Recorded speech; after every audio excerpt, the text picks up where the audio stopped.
So today we are talking about justification. And if you were with me yesterday, I did a little thing about, hey, Chicago, that's where I'm from. I did a little thing. I kind of came in. I usually don't chime in on the weekends. That's just family time and downtime and all that kind of good stuff. But I chimed in and was talking about how I lost 97 pounds. And it's all a part of my journey. And I went through some information on that. And you can catch the replay on Catch if that's something you want to see. And I gave some tips on how I did it, how I maintained it, and how I'm really getting back started. Because over the holidays, I gained a bit of weight. But I began to talk about what I would be going into today, and that is justification. And I want to talk about this today in particular because I see so much of this in people that I come in contact with and people that are really stuck in their lives and in their business. And one of the reasons that is so glaring for me, and they don't really see as to how this contributes to them staying in the same cycle or where they are currently, not getting to where it is that they want to be. And that is through justification. I was trying to really come up with a snazzy title for this and all that, but I couldn't really come up with it. I said, just be straightforward and we'll go into the discussion from there. Those that are intrigued will chime in. Oh, hey, you're back. No problem. I see that you're from Chicago. I was just saying that I'm from Chicago, born and raised. So I love my city, but I'm in a warmer climate now. I'm in Texas and I love it. I love it. But what I want to talk about with justification, and I would like for you all to give me some feedback if this makes sense to you or if you've even gone through this. Justification, when I say that, do you find yourself always justifying what it is that you want or who it is that you are? Just generally speaking. So let's talk about this from a personal standpoint. I know for me, I have 3 degrees, 3 post-secondary degrees, if you will. I have a bachelor's and I have 2 master's degrees. While I'm very proud of that formal education, to be honest, you all, nothing that I'm doing now is using my degrees. But I felt like I needed that education, or I needed those degrees behind me in order to justify the money it is that I wanted to make, the positions it is that I wanted to hold. So I kind of fell into the status quo of, if this is what you want, this is what you'll have to get. Now I want to put a preface on this so we're very clear. I am an advocate for education, and I think education will help you to go far. But what I know about education, and if you just look out in the world around you, is that education does not justify your position financially. It does not justify your position socially. We have millionaires, some billionaires who didn't even go to high school, right? But we feel like if we get or do certain things, that will justify us getting to another place in our lives. Does that make sense? Are you all following me so far? Now, this is going to be kind of threaded, so I need you to stay with me the whole time. So give me some feedback. Give me some hearts. Let me know. Okay, yes, I did the same thing, and I'm not in either field. I absolutely get it, Sandy. So, but if you agree with me, we still value our education, right? We're not knocking it, and I definitely want that for my children and anybody listening. If that's your path, go for it. But because with that justification, let me just continue on with this. With that sense of needing to justify who it is, you get it. Good, second phase.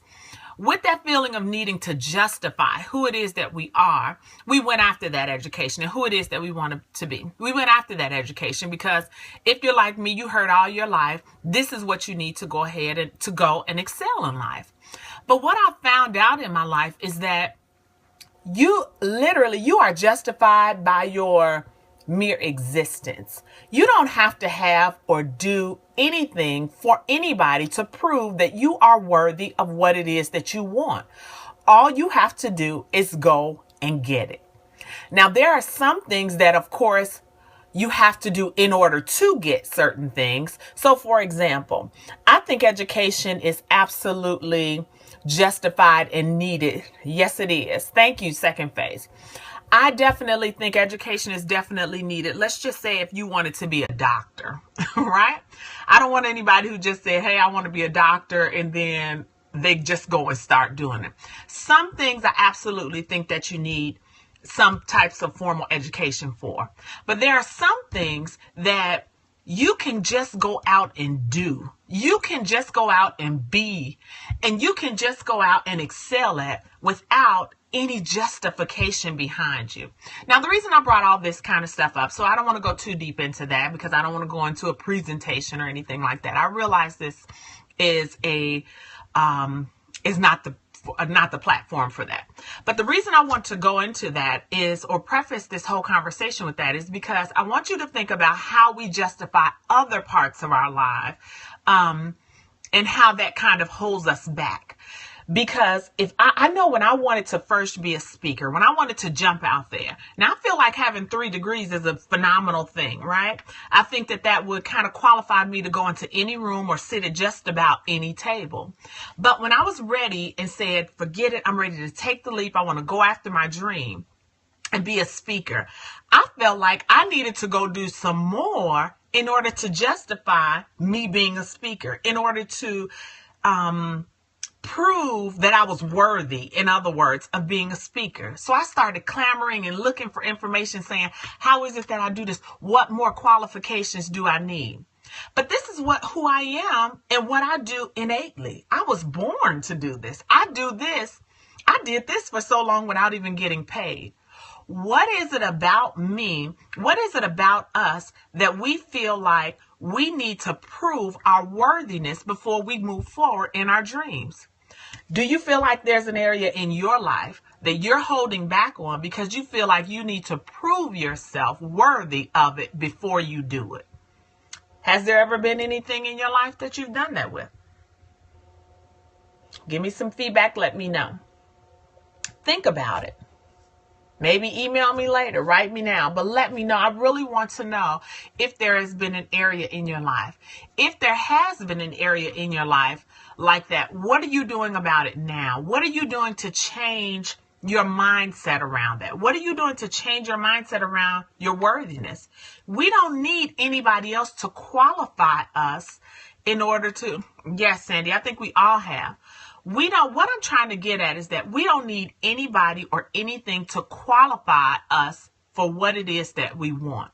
We have the authority to go after it right now. We don't have to justify what it is we want in order to get approval from other people in order to go after it. That includes our spouse, our loved ones, our children, our co-workers, or anybody else. Your mere existence qualifies you for what it is that you want. I think that deserves an amen. That deserves an amen. That's so true. That's one of the biggest things that I'm driving home with the people it is that I work with. Thanks so much for all the hearts. That's one of the biggest things that I'm always looking to drive home with people. It's really that healthy mindset to understand that you are worthy of everything it is that you want. So catch words like worthiness and gratitude and things like that. Those are all catchy, but it really kind of all loops back into that same parallel of justification. We always feel we want to be justified by what it is, because of what it is that we want. So we won't be looked upon differently or really even questioned. And we should welcome whoever wants to know more about who it is we are, what it is we want to do. We welcome those type of questions. It's my joy to be able to tell people who I am. So it says, yes, I have, but personally have realized that I have to believe in myself and the power within me. Absolutely. You got it. Mindset change. You got it. Second phase. That's exactly what I'm talking about. It's all about a mindset. So this is really, that's really the gist of what I wanted to talk about today. Tell me if you have some questions or whatever for me, definitely go ahead and bounce them off. Otherwise, I'm gonna go ahead and wrap it up and bring this to a, give you kind of a walk away, if you will, with this. And we will go from there. So I'll give it just a few seconds. Take a look here. Alrighty, so I didn't see anything chime through. Maybe you all are typing. Yes, we defeat ourselves with our mindset. Yes, we do. Yes, we do, Sandy. And you're with me every day, so you know how serious I am about combating this, and how serious I am about facing this head on, and how serious I am about fleshing it out piece by piece, because we didn't get to this point overnight, so we won't change overnight. This is more than just advice. I tell people this is a way of life that I'm talking about. And it took me a long time to get here, but I am convinced of it. I am convicted of it. And I know that if it changed my life, me changing my mindset, that it can change other people. So I am absolutely intent on sharing everything it is that I know so that we can all succeed, because it's room at the top, right? It's plenty of room at the top, and I want us all to win. So that's hugely important to me. So with that being said, we talked about how this is mindset, and how I started out telling you about justification and how this is a part of our mindset. Well, our mindset is dictated. One of the ways our mindset is dictated is by the way that we speak. And it's really one of those things where you can't see where it stops or where it starts, because is the way we speak because of our mindset, or is our mindset because of the way we speak? While we try to figure that out, I just want to give you some things that could possibly shift your mindset, because that's a whole nother conversation for a whole nother day. I don't want to get too far into that. But I want to talk about something we can do to change the way that it is that we think. The way that it is not only that we think, but the way it is that we execute what it is that we want. And that's by changing the language that we use. I want us to start out thinking about words like, or in phrases like, all I want is, okay? What's another big one? Oh, I had 3 good ones for you guys. All I want is one.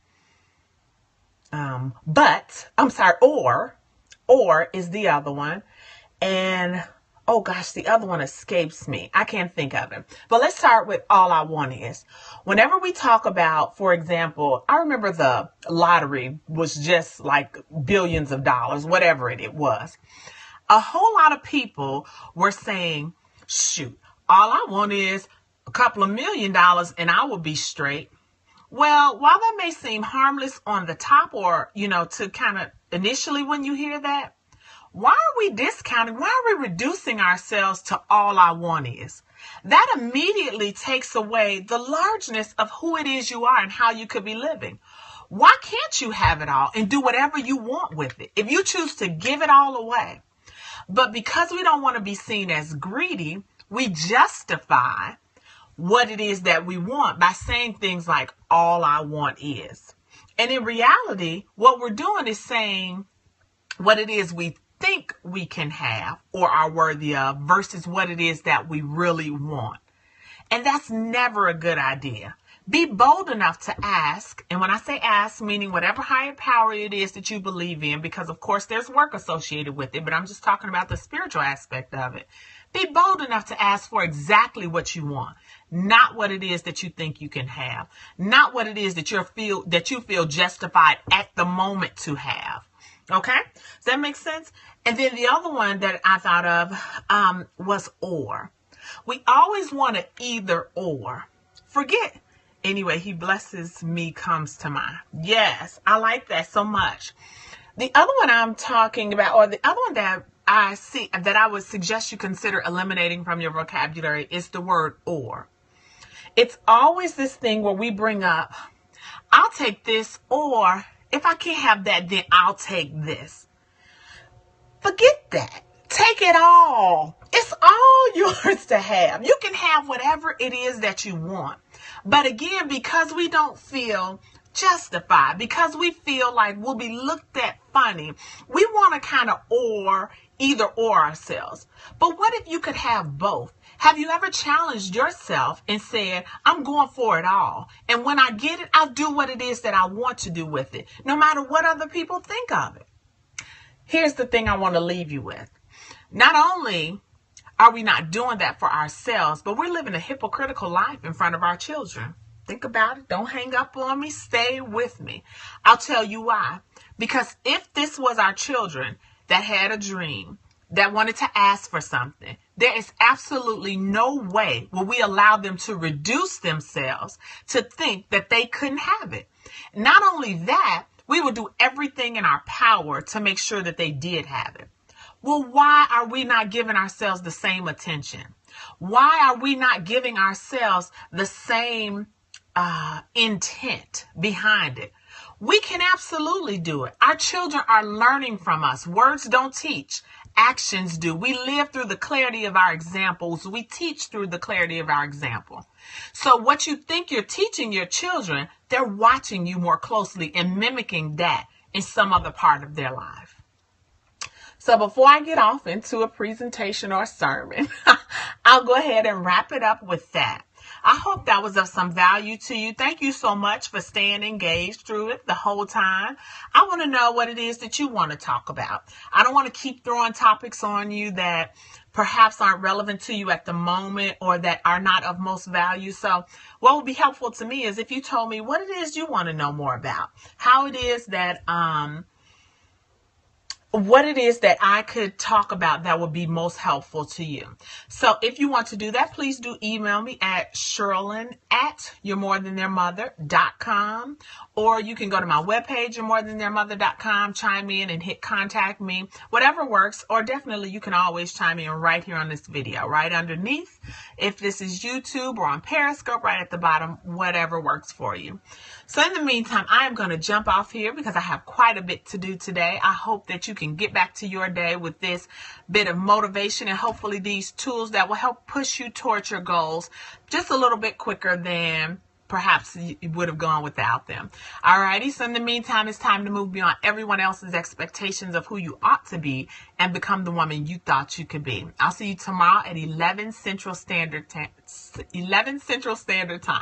Bye.